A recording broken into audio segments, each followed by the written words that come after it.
আসসালামু আলাইকুম বন্ধুরা, পেয়ারা বাগানের দ্বিতীয় পর্বে স্বাগতম। আমরা ট্রলার নিয়ে বেরিয়ে পড়েছি। ইঞ্জিন চালিত নৌকা। বন্ধুরা বিভিন্নভাবে অ্যাক্টিভিটি করছে। এখনও অনেকে পোশাক পরিবর্তন করে নেয়, পোশাক পরিবর্তন চলছে। আমরা এখানে 3-4টা বাগান স্পট এগুলো পরিদর্শন করব। এরপর দুপুরে খাওয়া দাওয়া করব। খাওয়া দাওয়া করার পরে আস্তে আস্তে আমাদের এই ট্রিপ শেষ করব। আমরা প্রথমে একটা পার্কে আসলাম, যদিও আমরা এখানে নামি নাই। এখানে লোকজনের সাথে ট্রলারে বসেই কথাবার্তা বলতেছি। গুড়ি গুড়ি বৃষ্টি পড়তেছিল, পরিবেশটা খুব সুন্দর। তো আমরা সারাদিন ভিজে গেছি, সারাদিন মানে কয়েকবার বৃষ্টিতে ভিজছি।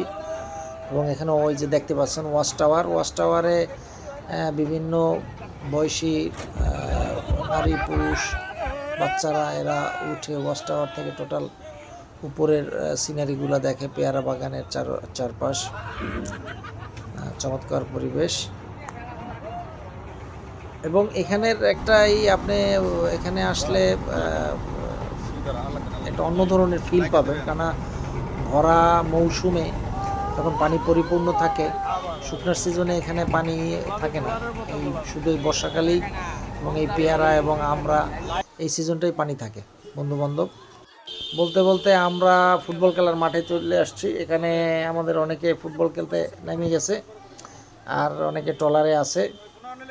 এখানে আমাদের দুপুরে ফুটবল খেলা এবং জুম্মাবার অনেকে নামাজের উদ্দেশ্যে গেছে, তো একটা গ্রুপ ফুটবল খেলতেছে। এখান থেকে বের হয়ে আমরা অন্য আরেকটি স্পটে যাব।